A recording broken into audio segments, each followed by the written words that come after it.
Hola oyentes de Radio Sefarad, estas son las noticias comentadas un día más por Jorge. ¿Qué tal? ¿Qué tal, Alejandro? Vamos con los titulares del día. UNESCO ratifica la resolución que desvincula Har Habayit y el cótel del judaísmo. Investigación interna del ejército israelí señala que no estaban preparados para la amenaza de los túneles desde Gaza. Netanyahu intentará avanzar legislación contra B'Tselem tras su comparecencia en la ONU.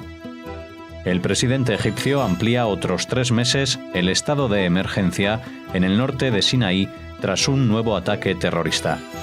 Tras las noticias del día volveremos con la agenda cultural y ahora hablamos de esta primera noticia, y es que el Consejo Ejecutivo de la UNESCO ratificó el martes la resolución votada el pasado jueves 13 de octubre en la que desvincula la explanada del Monte del Templo y el muro occidental del judaísmo. El ministro de Educación de Israel, Naftali Bennett, anunció al día siguiente que el gobierno ha decidido suspender todas las actividades profesionales que el país lleva a cabo con la UNESCO. Aquellos que premian a los que apoyan la yihad en Jerusalén la misma semana que 2 israelíes han sido asesinados podrían ser las próximas víctimas, advirtió. Dicha resolución se aprobó con 24 votos a favor, 6 en contra, 26 abstenciones, entre ellas las de España, y 2 ausencias. El propio presidente del Consejo Ejecutivo de la UNESCO, Michael Gorbs, ha pedido disculpas a Jerusalén, mientras que el aún secretario general de Naciones Unidas, Ban Ki-moon, aseguró que esta acción no sirve a la paz. También la directora general de la UNESCO, Irina Bokova, ha afirmado que la herencia de Jerusalén es indivisible y que todas sus comunidades tienen el derecho a que se reconozca su historia y su relación con la ciudad. Sí, bueno, todo esto seguramente los oyentes ya lo habrán visto, leído en distintos medios, porque esto sucedió el jueves. Nosotros ya teníamos grabadas las noticias del viernes, por lo tanto no lo pudimos comunicar durante todos estos días de fiesta.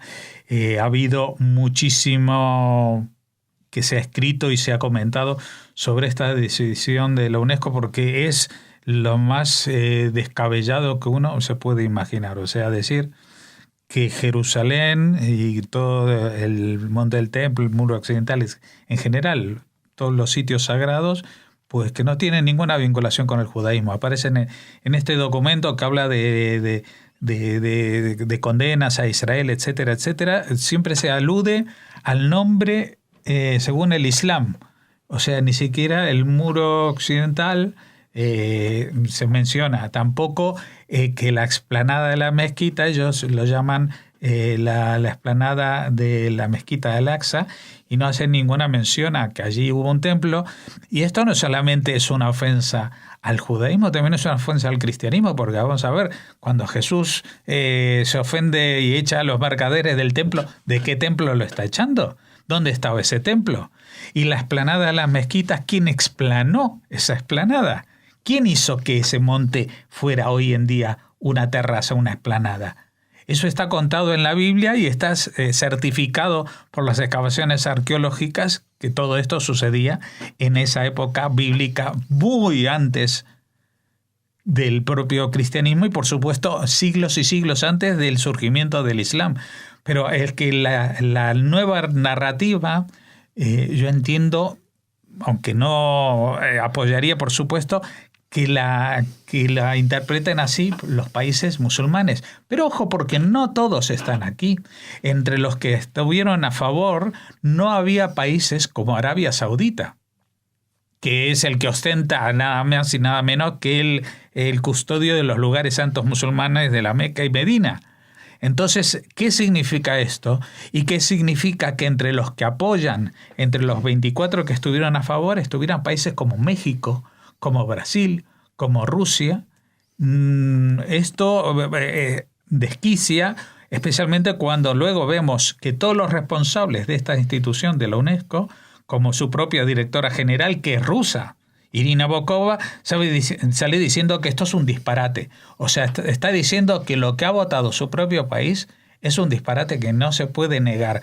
Pero yo, para disparates y de todas las anécdotas que han pasado, falta una a contar muy interesante, que es el tema de México. México votó en contra, pero el delegado en México tenemos que hablar en pasado, el doctor Roemer, que es un judío. Y cuando se iba a votar esto, y él tenía la orden de votar a favor de una afirmación, una negación histórica de la vinculación de Jerusalén con el judaísmo, se ausentó de la sala y hubo otra persona que votó en su nombre. Entonces, luego se le recriminó que por qué no renunció en vez de ausentarse. Pero también hay que decir que, entre otras, el propio Netanyahu le pidió que no renunciase porque es uno de los pocos amigos de Israel o personas que no tienen enemistad con Israel que hay en la UNESCO, y temía que si partía de allí pues iban a estar todavía en una peor situación. Pues el Ejecutivo mexicano, después de esta votación, como se armó tal escándalo, dijeron que ellos iban a cambiar el sentido de su voto y que iban a abstenerse en vez de votar a favor. Y como el señor Roemer se había ausentado y había creado este escándalo, pues lo destituyeron. Lo destituyeron por no querer votar lo que ahora se retractan de ello. Es increíble. Así que México intentó volver a votar, pero se reunió este martes la UNESCO y dijeron que no estaban dispuestos a cambiar el voto que ya se había emitido. Este voto, lo que se está votando es un documento que no sirve para nada. O sea, es un documento... Vamos a hablar. UNESCO es un organismo para las culturas del mundo. ¿Qué tiene que ver esto con la condena a la ocupación de Palestina y no sé qué historias que ustedes podrán ver seguramente escrito y descargado mirándolo en Google? Yo en Google lo he descargado, lo he mirado y solamente les traigo esta perla, porque esto es una perla. El punto 38, por favor, si ustedes entran en esta declaración de la UNESCO que se llama Palestina ocupada, vayan directamente al punto 38. Porque ustedes recordarán, de si siguen Radio Sefarad o si siguen cualquier informativo, que desde el 1 de octubre del 2015 se ha desatado una guerra que todo el mundo ya se conoce como la intifada de los cuchillos. Desde entonces los palestinos han salido a matar gente a cuchillos, con hachas, atropellando gente, disparando y tirando piedras en las carreteras. Bueno, el punto 38 dice lo siguiente: la UNESCO deplora profundamente el nuevo ciclo de violencia desde octubre de 2015 en el contexto de las agresiones constantes de los colonos israelíes y otros grupos extremistas contra residentes palestinos, comprendidos escolares, y pide a las autoridades israelíes que impidan estas agresiones. ¿Esta gente no ve las noticias o solamente ve unas noticias que cambian el sentido de la realidad, o son directamente mentirosos, estafadores, provocadores, o qué es esto? ¿Qué es esto? Yo no me gustan los chistes fáciles y hay muchos que circulan por internet, pero realmente en este caso aquel que dice un asco es el que más se acerca a la realidad, porque es increíble. Esto a mí a lo único que me recuerda es a los negacionistas del Holocausto, que dicen: no, en los campos de concentración, ¿cómo se van a matar 6 millones si hay un montón de judíos vivos? Estarían todos muertos. No. Esto es absolutamente deplorable. Aquí dicen que deplora la UNESCO profundamente el ciclo de violencia en el contexto de agresiones de los colonos israelíes. Estamos todos locos a ver quién saca los cuchillos, quién va a matar a quién. Estamos realmente indignados los judíos, y yo personalmente estoy tremendamente indignado con el gobierno español. Tengo que comentar que he escrito un email a la delegada de España en la UNESCO para hacer una entrevista y que nos explique por qué España se abstiene. Porque lo que se está planteando no es una cuestión de que uno se lave las manos y diga, bueno, esto es una cuestión que no me atañe. El hecho de que Jerusalén, los sitios sagrados, solamente sean sitios musulmanes, afecta no solamente a los judíos, sino también a los cristianos. Y España es también, entre otras cosas, judía y cristiana. Y la representación de esta farsa en la UNESCO, ¿cómo se puede sustentar y votar una abstención? Eso es lo que queríamos que nos explicara la delegada, que no nos ha contestado al email. Desde aquí seguimos invitándola también a cualquiera del Ministerio de Relaciones Exteriores de España, esté en funciones o se lo haya perdido o quien sea, el bedel del edificio. Que alguien nos explique por qué España tiene que estar con la gente que miente. ¿Por qué España tiene que estar con el negacionismo histórico? ¿Por qué España, después de votar una ley para que retornen los judíos, le clavan un cuchillo en la espalda diciendo de que los judíos no tienen nada que ver con la cuna del judaísmo, donde estuvo el templo y al donde miramos y rezamos absolutamente todos los días del año, esperando que el año que viene estemos ahí, en Jerusalén? Ahora hablamos de una investigación interna del ejército israelí que afirma que el país no estaba preparado para la amenaza de los túneles de ataque de la Franja de Gaza durante el conflicto de 2014 en esta región. Ello confirma las alegaciones de los opositores al primer ministro israelí, Benjamin Netanyahu, que la reprochaban de no haber tenido en cuenta la amenaza real de estos túneles durante la guerra. Según el informe, los oficiales conocían la amenaza de los túneles la víspera de la operación, pero no su potencial ni sus capacidades. El mando enemigo y sus capacidades de disparar cohetes contra Israel se mantuvieron intactos hasta el último día de la operación, y el número de víctimas de Hamás fue inferior al que esperábamos, teniendo en cuenta la fuerza del fuego lanzado. Bueno, han tardado 2 años y un poco en llegar a esta investigación, una investigación interna, o sea, divulgado en los medios, pero esto viene a corroborar las críticas que se hacían a Netanyahu, que Netanyahu siempre va de abanderado de que él en lo primero que piensa y todo en lo que justifica todas sus acciones es en la seguridad del país. Bueno, la principal amenaza para la seguridad de los habitantes del sur del país eran estos túneles del terror, y tenían informaciones de inteligencia sobre lo que pasaba con ellos, pero no hizo lo suficiente, no actuó de la manera que tenía que haber actuado, y por lo tanto, pues la respuesta israelí, los ataques israelíes tuvieron mucho menos eficacia, porque cuando Israel estaba bombardeando, pues los milicianos estaban refugiados en estos túneles. No solamente servían para invadir Israel, sino también como refugio y almacén de todos estos misiles, con lo cual pues ellos bombardeaban Israel, bombardeaban instalaciones, pero en esas instalaciones había solamente la punta del iceberg, y nunca mejor dicho, porque solamente eran los misiles que habían sacado fuera para disparar en ese momento. Los demás estaban a buen recaudo en los túneles del terror, que no se neutralizaron hasta muy avanzado y con fuerzas terrestres se entró en la zona, con lo cual habría que pedirle responsabilidad política a Netanyahu sobre este descuido en la seguridad que él prometió que iba a ser implacable. Continuamos hablando de Netanyahu. Advirtió que tomará medidas contra la ONG israelí B'Tselem, cuyo representante pidió ante el Consejo de Seguridad de la ONU acabar con la injusticia conocida como la ocupación de Palestina.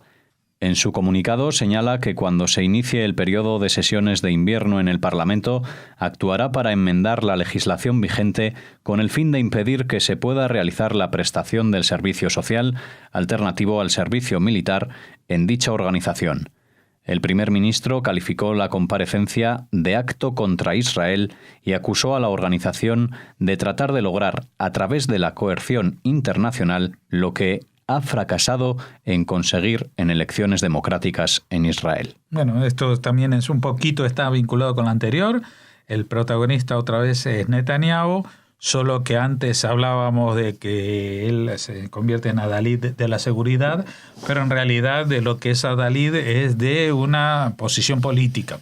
Y en este caso saca partido de una situación que es la que se presentó en el Consejo de Seguridad de Naciones Unidas, esta ONG israelí, que es muy polémica en Israel, pero ya a través de eso, pues lo que quiere hacer es reformar una ley para que se pueda hacer o no se pueda hacer.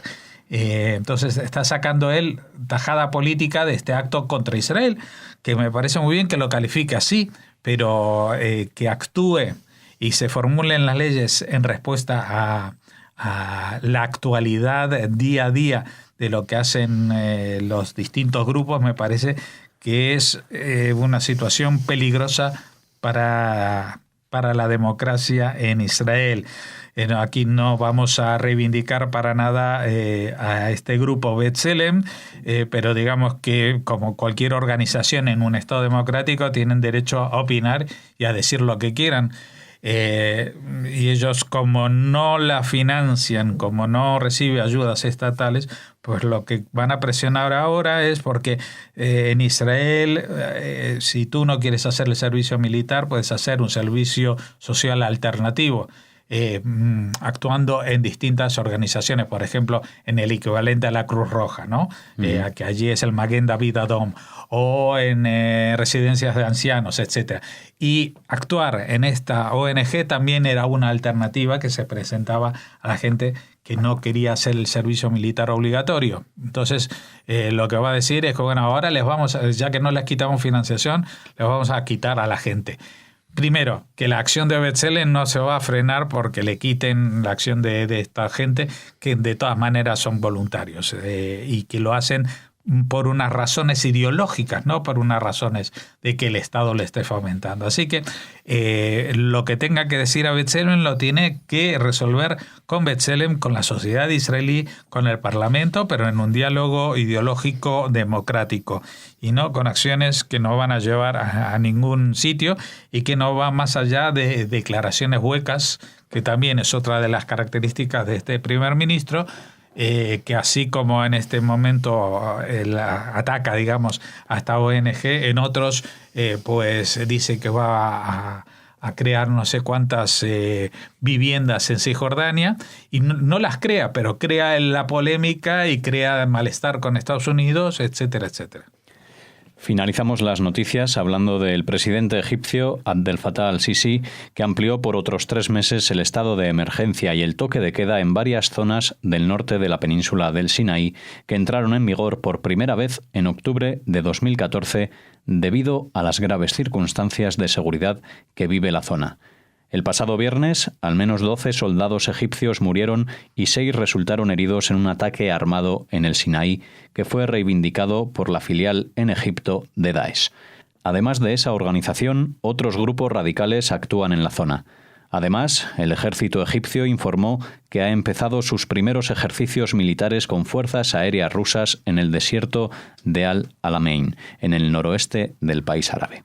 Bueno, esta última noticia no tiene nada que ver con la anterior, pero quería de alguna manera señalar por dónde van los tiros, nunca mejor dicho, del presidente egipcio, porque por una parte está combatiendo a Daesh, y lo está haciendo con mucho rigor en la zona norte del Sinaí, que es la zona más cercana a la frontera con Israel.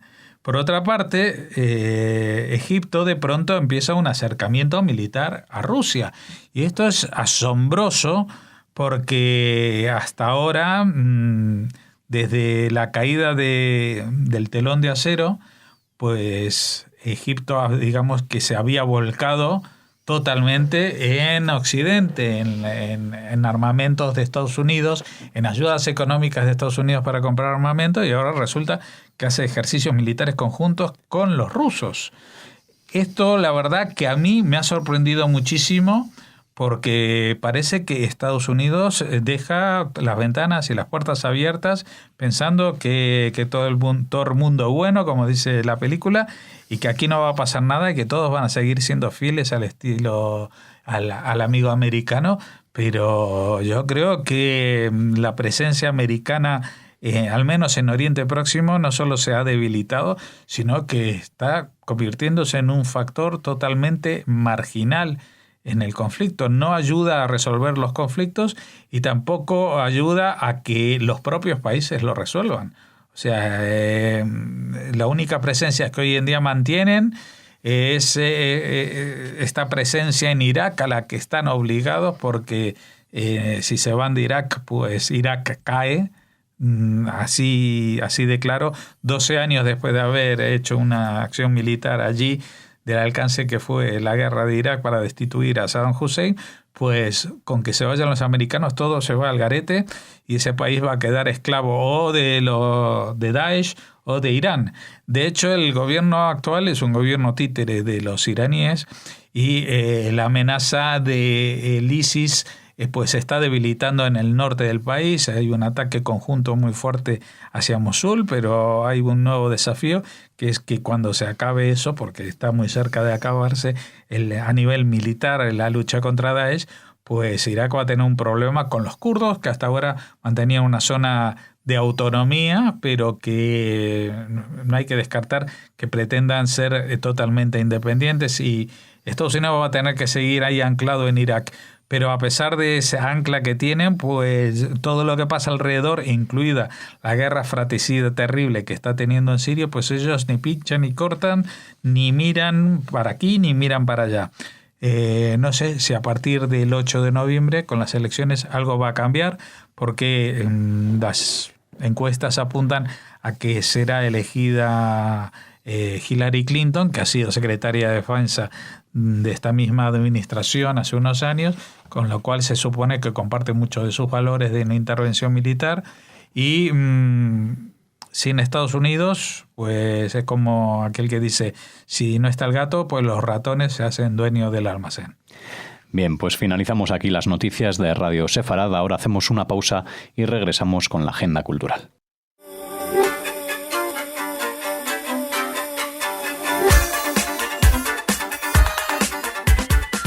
Regresamos con Raquel y con la agenda cultural. ¿Cómo está, Raquel? Hola, Alex, muy bien. Contenta de volver en directo. Sí, tras estos días festivos, ¿no?, de la festividad del Sukkot. Uh-huh. Y bueno, después de este parón, pues supongo que tendrás muchas cosas que contarnos y una agenda cultural pues copiosa o por lo menos interesante. Hemos tenido que seleccionar, pero claro, hay noticias que teníamos que dar por importancia o porque ya se acaba el tiempo para acudir al evento. O ahora les cuento. Cosas que nos quedan justitas, cuéntanos. Bueno, para empezar, una noticia importante, porque Estella presidirá la red de juderías en 2017.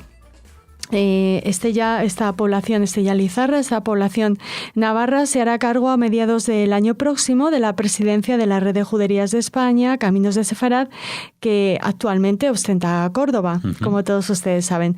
Bueno, ya saben que la Red de Juderías es una asociación constituida por municipios que cuentan en sus conjuntos medievales con un patrimonio arquitectónico, histórico, medioambiental y cultural, herencia de las comunidades judías que los habitan. En la última asamblea celebrada en Córdoba, de la que hablamos aquí en Radio Sefarad, cuando entrevistamos al responsable del ayuntamiento que tenía que ver con turismo y patrimonio de la humanidad, bueno, pues a esta asamblea asistió el alcalde de Estella, Koldo Leoz, y se debatió sobre los estatutos y el reglamento económico, además del plan de acción y de presupuesto de 2017. El alcalde de Estella-Lizarra ha apuntado que la red va a enfocarse cada vez más de cara al turismo y la cultura, más de lo que se hacía hasta ahora. Así que les deseamos mucha suerte a los cordobeses en este tramo final de su presidencia, y a los navarros de Estella-Lizarra cuando se hagan cargo de la presidencia de la red de juderías a mediados de 2017. Bueno, pues hay ese cambio de sur a norte.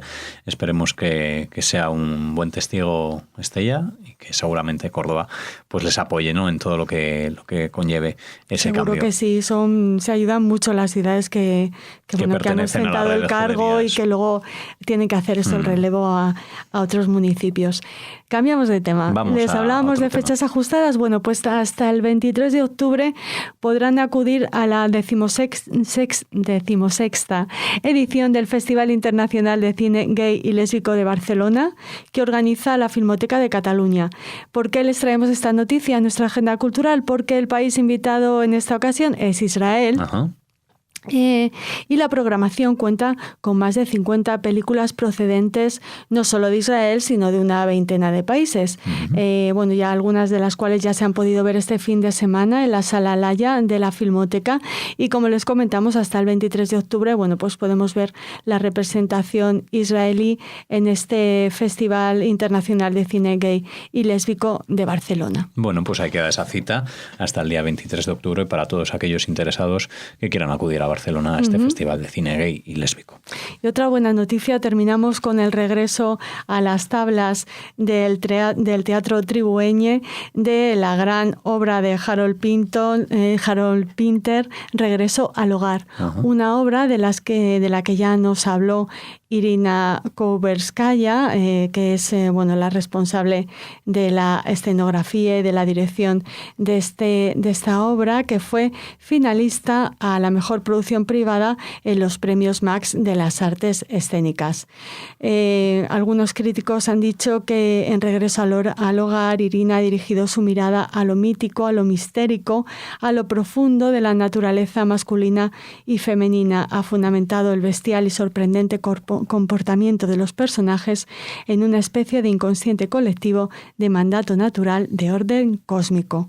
Para otros críticos, Regreso al Hogar es la mejor obra de teatro que he visto jamás, y he visto muchas. Esto es lo que dice una crítica teatral. Es una Hay crítica, momentos desde luego, muy interesante, que anima, ¿no?, a acudir a esta sala que ya ha ofrecido este retorno de Harold Pinter a sus tablas el día 8 y que la última representación de este mes será el 22 de octubre, que es sábado.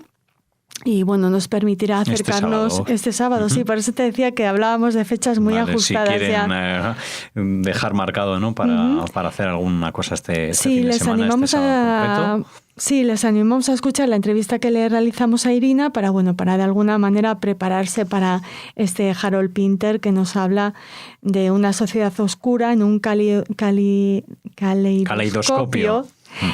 Hoy no estoy nada fina, esto de tener vacaciones, Alex, es terrible. El caleidoscopio siempre desfigura y cambia la realidad, entonces eso te ha pasado con las palabras un poco. Este caleidoscopio de personajes huérfanos y desamparados que viven en una prepotencia quebradiza. Suburbios londinenses, 5 hombres y una mujer son agonistas de esta sórdida historia.